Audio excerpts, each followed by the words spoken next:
They fired me in front of 412 employees during an all-hands meeting. No warning. No private conversation. No dignity. Just the CEO clearing his throat, clicking to the next slide, and announcing that effective immediately, Mark's role has been eliminated due to restructuring. I wasn't even on the slide deck when the meeting began. He added it 30 seconds before going live.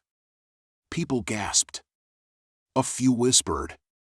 But the CEO kept going, pretending it was a brilliant business decision instead of a public execution. I sat there with my camera on, jaw tight, feeling 17 years of loyalty evaporate into digital dust. And the worst part? They did it because their new CTO, an ex-consultant in overpriced sneakers who'd been there 4 months, wanted to prove he was cleaning house. I was just the most visible target. They thought I'd leave quietly. They thought I'd accept the humiliation, collect the severance packet HR had emailed before the meeting even ended, and disappear like a grateful footnote. But what they forgot, what they always forgot, was that I built every single system they relied on. The deployment pipelines? Mine. The identity access layers? Mine. The code signing certificates? Mine. The automation scripts that kept their fragile infrastructure from imploding every night at 2:14 a.m.? Mine. My fingerprints were on everything, not because I hoarded control, but because I was the only one who understood how to keep the place standing. I warned them 100 times to hire more engineers. They didn't. So I became the architecture. So when they announced, publicly, that I was gone, they also unknowingly triggered something else, the failover protocol I had written years ago after a data breach. A protocol that required my authentication, every 30 days, to keep privileged root tokens active. If authentication failed, the system wouldn't crash. It was smarter than that. It would simply restrict all access beyond basic user-level permissions. Not malicious. Not destructive. Just locked. Secure. Until an authorized root engineer verified identity. And I was the only authorized root engineer. They didn't notice immediately. They were too busy celebrating my departure. But 3 days later, I woke up to 19 missed calls, 47 texts, and 2 panicked emails marked urgent, production down. Turns out the $25 million investor demo, 6 months in the making, their biggest pitch since the company started, was hours away. And suddenly none of the senior engineers could access the deployment environment. The demo environment was frozen. The backup environment was locked. Even the read-only dashboards refused to load. They had built an entire show around real-time metrics and live automation, and the system refused to authenticate any of them. Exactly as designed. I didn't respond. I made coffee instead. I walked my dog. I cleaned my kitchen.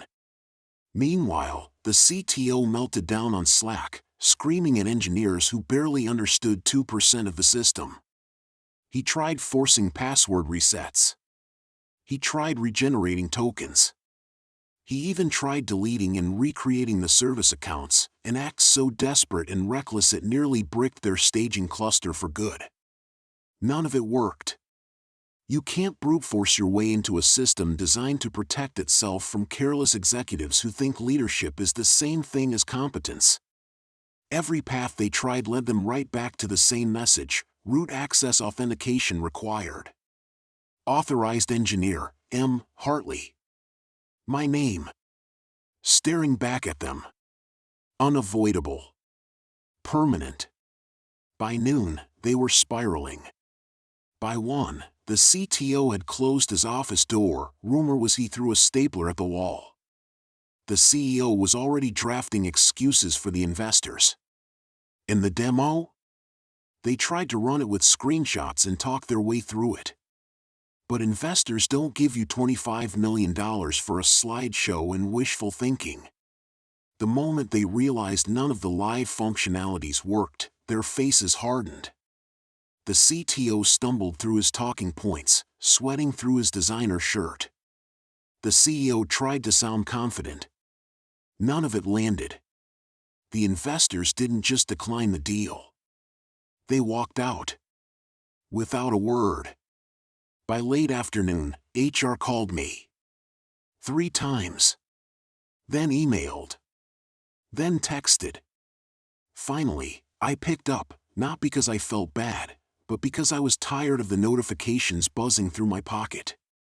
The HR rep's voice trembled. "Mark, we're having a critical systems issue that requires your expertise. Would you be willing to consult? We'd compensate you, of course." I let that hang for a moment. She knew it. I knew it. The company knew it. This was the moment they realized what replacing me with a flashy PowerPoint CTO had cost. I spoke calmly. "I'm not available for consulting." A pause. "Is there anything we can offer to change your mind?" "Not really," I said. "But I'll give you one piece of free advice." She swallowed. "Okay? Don't fire the guy who holds the keys to the kingdom on a live-streamed meeting. It's bad for business." I hung up. And that was it. Not dramatic. Not spiteful. Just the clean, quiet end they earned. A week later, I accepted a job at a competitor, higher pay, better culture, none of the ego-driven chaos. On my first day, the CTO shook my hand and said, "I've heard of your work. If you build what you built over there, we're going to dominate this industry." Meanwhile, my old company, they never recovered the investor deal. The CTO stepped down to pursue new opportunities. The CEO held emergency board meetings. And employees started sending me messages like, "I didn't realize how much you did until you were gone. They're panicking without you.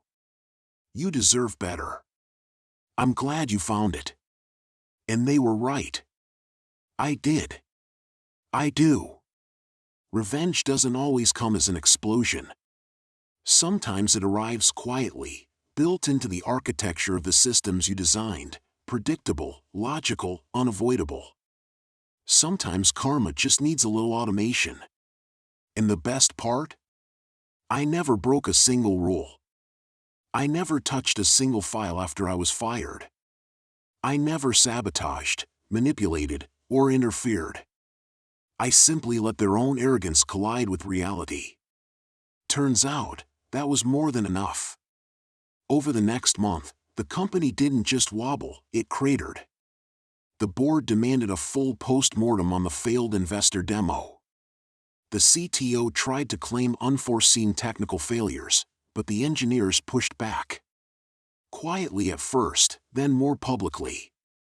The truth spread fast. He couldn't access the core system because the person who designed, secured, maintained, and documented it had been fired without a transition plan. HR tried to spin it, but even junior devs weren't buying the story. And in tech, once you lose the faith of the people doing the real work, it's over. Then came the resignations.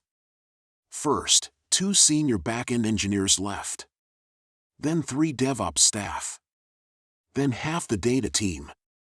Some joined my new company. Others simply refused to keep working under the same leadership that made the kind of decisions you normally see in cautionary business school case studies. Investors pulled back entirely, citing concerns about technical leadership stability.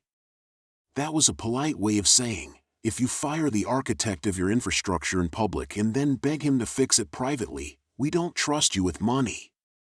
Revenue dropped. Clients weren't impressed with the sudden outages, the half-working platform, or the CEO's frantic emails insisting that everything was under control. The funniest part? They tried to rebuild my system from scratch. 3 engineers. 6 weeks. A budget that ballooned from $90,000 to nearly $700,000. They still couldn't replicate it. The architecture held up fine.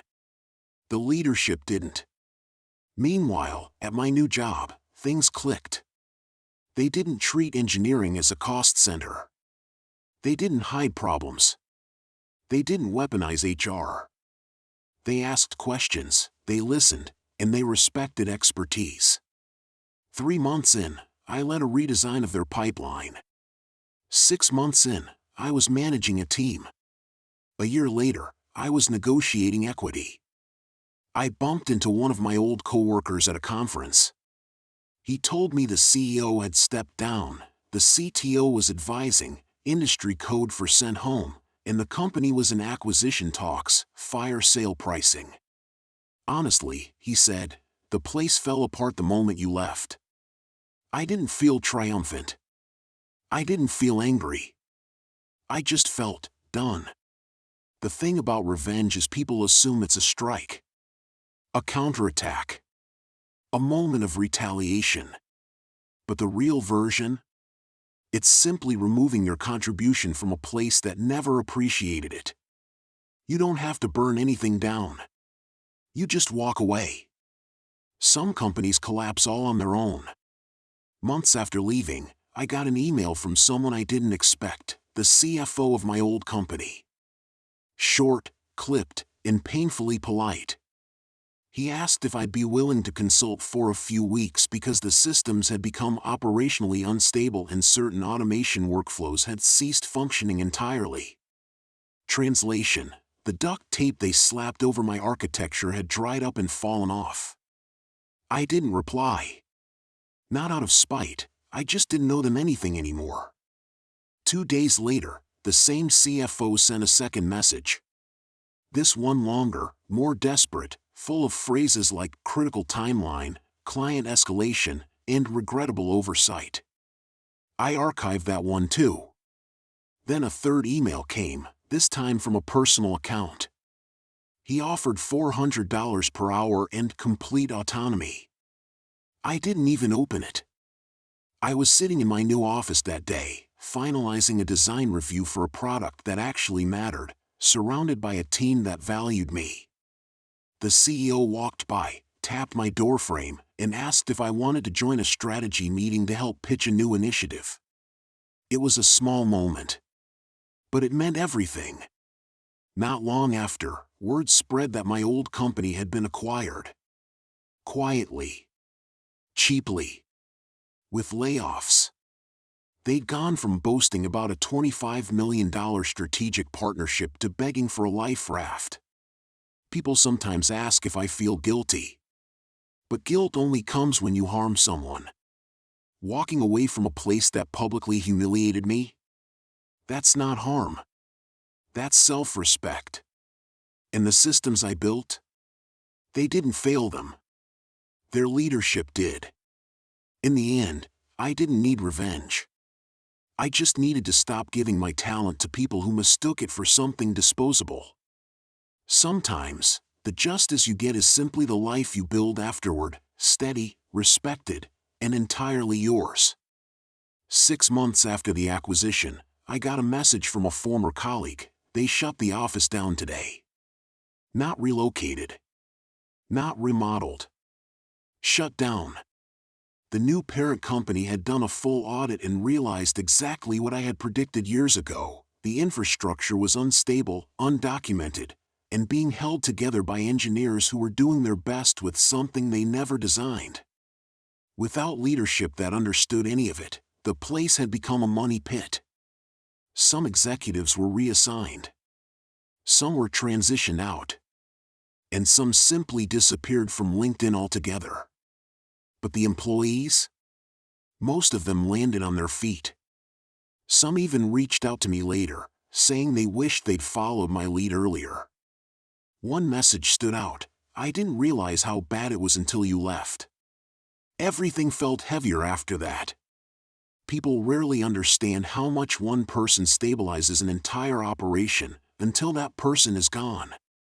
My own life had moved on in ways I hadn't expected. I was mentoring younger developers. I'd been invited to speak at a conference about system resilience. My work was finally seen, understood, and respected. One evening, After a long but satisfying day, I stopped by a coffee shop near the office. The barista, a college kid juggling finals and espresso shots, asked casually what I did for a living. I told him the short version: I build systems that help companies run smoothly. He nodded like he understood the weight of that simplicity and replied, "Sounds like you keep a lot of people from falling apart." I laughed softly. "Sometimes. But mostly I just make sure things don't break when they don't have to." And it hit me then: that's all I ever wanted, to build things that worked, for people who valued the work. The old company? It became a cautionary tale in a local business journal about leadership misalignment and talent drain. No names. No blame. Just the simple truth: when you push out the people who hold the place together, the place eventually falls. I didn't need the headline. I didn't need the credit. I didn't even need the satisfaction. I already had something better: a job where I was respected. A future I controlled. And a past that finally stayed behind me. Because sometimes the best revenge isn't loud. It's a quiet life that keeps getting better while their world quietly collapses without you. A full year after leaving, I was invited to a private industry roundtable, one of those quiet, invite-only things where CTOs, founders, and senior architects exchange ideas without the LinkedIn theatrics. As I stepped into the room, a few heads turned. Not because I was famous, but because people had heard about what happened. Word travels fast in tech, especially when a company publicly collapses after firing the architect of their core system. One executive leaned over during a break and asked, "Are you the one who built the resiliency framework that company tried to copy?" There was no malice in his tone. Just respect. "Yeah," I said. "That was mine." He chuckled. "You know, we tried to recruit one of their engineers. He basically told us, the only person who understood that system doesn't work there anymore." I didn't brag. I didn't gloat. I just nodded, because it wasn't news to me, it was the quiet truth I'd been living with. After the panel, a junior engineer approached me. Someone very young, maybe fresh out of university, a little nervous but determined. He said, "I followed your story. It helped me realize I don't have to stay where I'm not valued." His voice shook a little when he added, "I just wanted to say thank you." And in that moment, it hit me how far things had shifted. The old company? Gone. Swallowed, dismantled, forgotten. Their downfall wasn't my doing. It was the natural outcome of a culture that treated expertise as disposable. But my story didn't end with their failure. It grew past it. One evening, walking home through a quiet city street, I caught sight of my reflection in a dark shop window. I didn't look like someone who'd been humiliated in an all-hands meeting. I didn't look like someone who'd had to start over. I looked like someone who had finally stepped into the life he should have had years ago. Calm. Confident. Centered. Unbothered.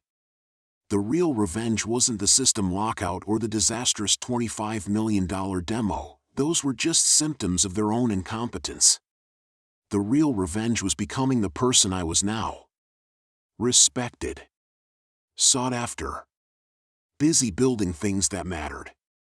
In the old company? They became a footnote. A reminder of a chapter that taught me the most valuable lesson of my entire career: never pour your talent into a place that doesn't know how to hold it. With that, the story didn't just end, it finally closed cleanly, completely, and with the kind of peace that only comes when you're miles beyond anything that once tried to diminish you. About 18 months after I left, I was invited as a guest speaker at a university's engineering department. Nothing flashy, just a small auditorium with students who still had that bright, restless look of people about to enter the world. I talked about system architecture, resilience, practical design, but during Candé, A student raised her hand and asked the one question people always circle back to: what happened at your old job? The one that fell apart? For a moment, I considered giving the short answer. The safe one. The version stripped of emotion. But these were future engineers. Future builders. Future people who would give years of their lives to companies trying to chase impossible deadlines on fragile systems. They deserved the truth, not the gossip version, but the lesson buried underneath. So I told them, I built something. I took pride in it. The company didn't value the people who made their success possible. They replaced experience with ego, and the infrastructure collapsed under the weight of poor leadership. One student frowned. So, you got revenge?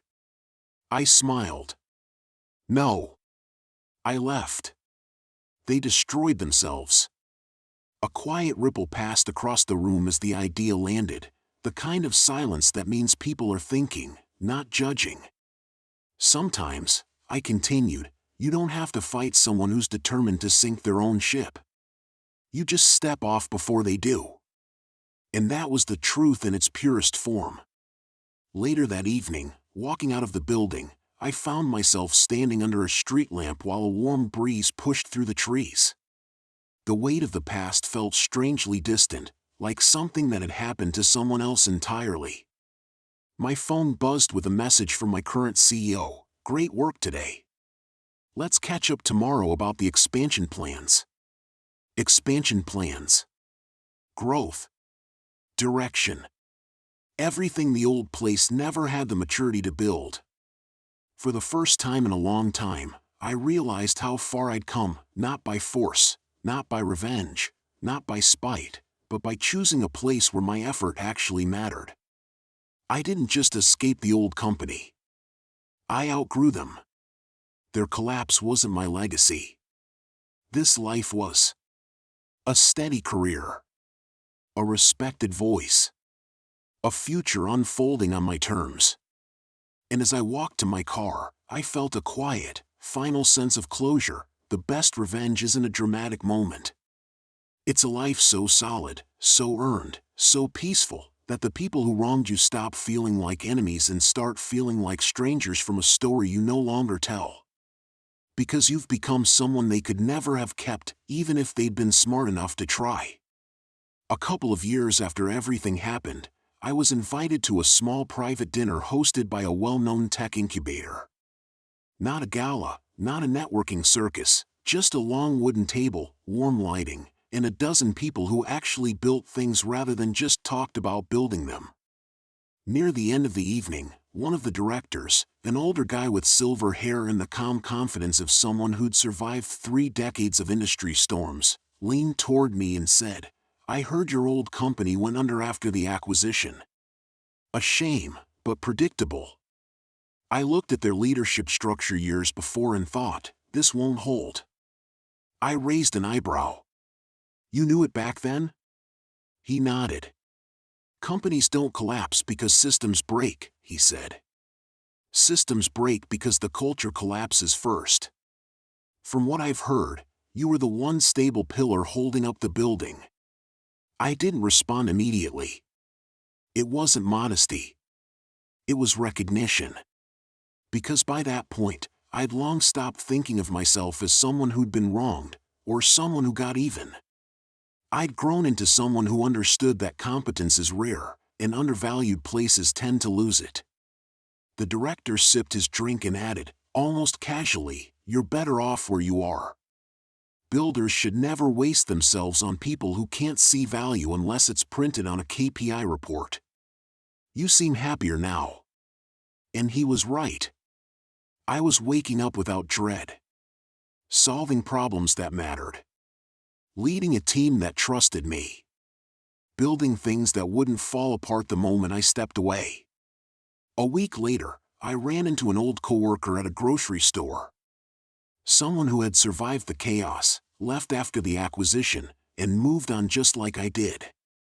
We chatted for a minute, traded updates, and then as he walked away, he turned back and said, hey, everyone eventually realized you weren't the problem. You were the one holding things together. This time, the words didn't sting, or warm, or echo. They just registered. Because I didn't need the validation anymore. My life had become bigger than the place that lost me. One evening, I stayed late at my new company, not because I had to, but because I wanted to finish a design I was proud of. When I finally walked out into the soft night air, the city was quiet, the streets washed in the warm glow of streetlights. I paused for a moment, letting the calm settle. Not the triumphant kind. Not the bitter kind. Just the kind that fills you when you realize you're exactly where you're meant to be. The old story? It was no longer a wound. No longer a lesson. No longer even a memory with weight. Just something that happened. What mattered now was the life after, the part one built myself, brick by brick, now standing taller than anything they ever offered. And as I walked to my car, keys in hand, a thought crossed my mind with surprising softness. I didn't escape the old company. I evolved beyond it. And they never stood a chance of keeping who I became. A couple more years passed. Life had gotten comfortably full, not loud, not flashy, just steady in that way success feels when it isn't proving anything to anyone. My role had expanded, new products had shipped, and my team had grown into one of those rare groups where people genuinely liked working together. One morning, during a leadership retreat, we were doing those roundtable introductions where each person shares a defining moment in their career. People talked about big launches, tough migrations, mentorship moments. When it was my turn, I hesitated. Not because I didn't have a story, but because the one that defined me wasn't really about technology at all. It was about leaving.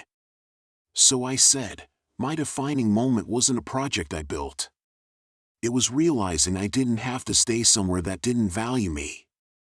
The moment I walked away from the wrong place, everything else in my career opened up. It wasn't dramatic. It wasn't angry. It was just true. The room went quiet for a few seconds. Then the COO nodded slowly and said, "That's not quitting. That's choosing yourself."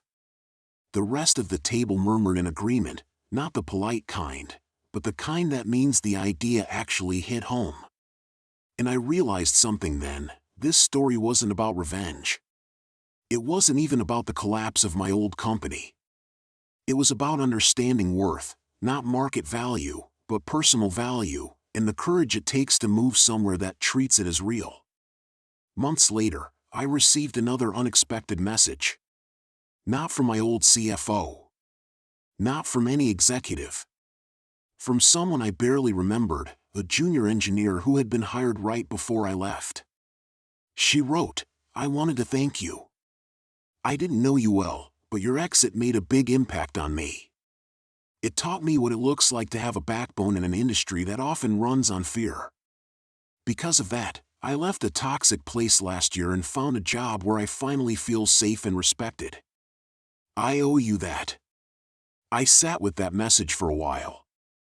Not because it sentimentalized the past, but because it made me realize something I hadn't seen clearly. The real ripple effect of leaving isn't what happens to the company. It's what happens to the people who witness it. Leadership isn't always about staying. Sometimes, it's about showing the way out. One late afternoon, after a productive day, I stood alone on the company rooftop. The city spread out beyond the railings, busy, alive, messy, driven. My old story felt impossibly far away, like it belonged to a version of me that had already lived his purpose and moved on. What I had now wasn't revenge. It was clarity. Agency. A life that had opened because I stopped shrinking myself for people who couldn't see me. And as the sun dipped behind the buildings, casting long shadows over the streets below, a single, quiet thought surfaced with absolute certainty. Walking away wasn't the end of my story. It was the start of the part that finally mattered. And that part is still going. The boardroom had gone from frantic to funereal in under 10 minutes. Garrett, flushed, sweating, brows pinched so tight they nearly touched, kept calling out orders that didn't land anywhere. Every command he barked crashed against the same wall: access denied. Meanwhile, the investors, 6 of them, each worth more than the building they were standing in, sat in stunned silence. The VP of product tried to improvise the demo manually, but without the core dashboards, without the AI orchestration, without even the basic login for the interface, all he had was a useless blank UI and shaky hands. Funny how 7 years of being non-essential suddenly looked extremely essential.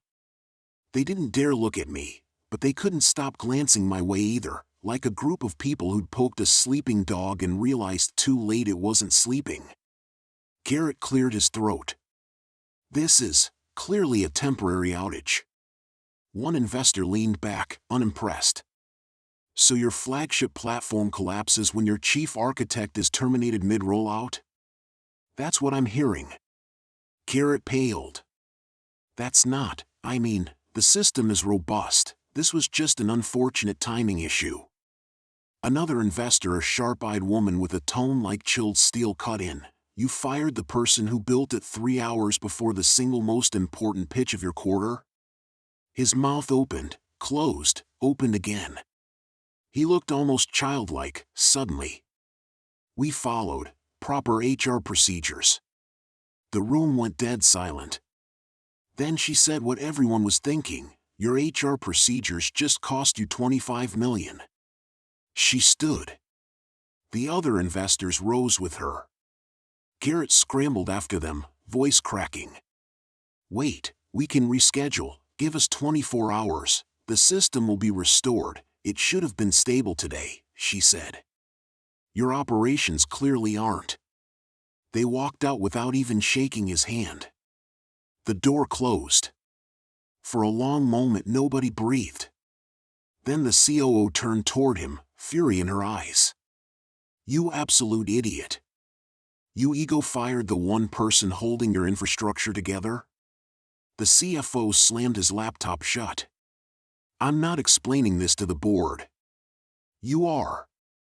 Garrett looked at me, finally facing the reality he'd created. I didn't smirk. I didn't gloat. I didn't need to. I just picked up my bag, calm as a surgeon finishing an operation, and headed for the door. He called after me, voice desperate now, stripped of all corporate polish. "Can you fix it? Just restore the systems. Name your price." I paused at the doorway, turned slightly, and met his eyes. "I'm not a price. I was an investment you refused to recognize." He swallowed hard. "And for what it's worth," I added, "the system will unlock itself in 48 hours. I'm not cruel. Just principled." Then I stepped out and let the door ease shut behind me. The sound of it clicking closed was the single most satisfying moment of my 7-year career. Outside, the afternoon sun felt brighter than it ever had leaving that building. Funny how freedom sometimes sounds like a door gently closing behind you, with a company scrambling on the other side, finally realizing what they lost. I walked out of that building expecting to feel angry, or vindictive, or triumphant, something loud. But instead, what washed over me was relief. Deep, quiet, bone-level relief. 7 years of late nights, holding broken systems together with duct tape and brilliance. 7 years of carrying departments that pretended they didn't need me, then panicking every time I dared take a day off. 7 years of being told I was not strategic enough, while cleaning up the strategic disasters left behind by people with better titles and worse judgment. And now, 7 years of weight sliding off my shoulders as easily as I let my ID badge fall into the building's drop box on my way out. By the time I reached the parking lot, my phone was already lighting up with messages, panicked IT pings, urgent HR emails, a few half-hearted attempts from Garrett to sound polite. I silenced the phone. In the quiet, it finally hit me: they didn't fire me because I was a problem. They fired me because I was a mirror. I made their incompetence impossible to ignore. And today, for the first time, the consequences of that incompetence were no longer my responsibility to buffer. As I drove away, a strange thought made me laugh. They fired me to prove they had control. All they proved was what happened without me. 48 hours later, the system unlocked exactly as promised, and the fallout landed exactly where it belonged. Investors withdrew. The board demanded explanations. 3 executives stepped down. HR panicked into damage control. And everyone finally got the message, not about me, but about how brittle the whole machine had always been. Meanwhile, I didn't look back. I took a contract offer from a smaller firm that valued skilled people over inflated titles. The pay was better. The respect was real. And the work finally felt like mine again. Some revenge stories end with fire and chaos. Mine ended with something better. I walked out, and the world opened up. They stayed, and the world crashed in. If you ever need a sign to stop setting yourself on fire to keep a dysfunctional team warm, let this be it. You owe no loyalty to people who confuse your competence for a safety net.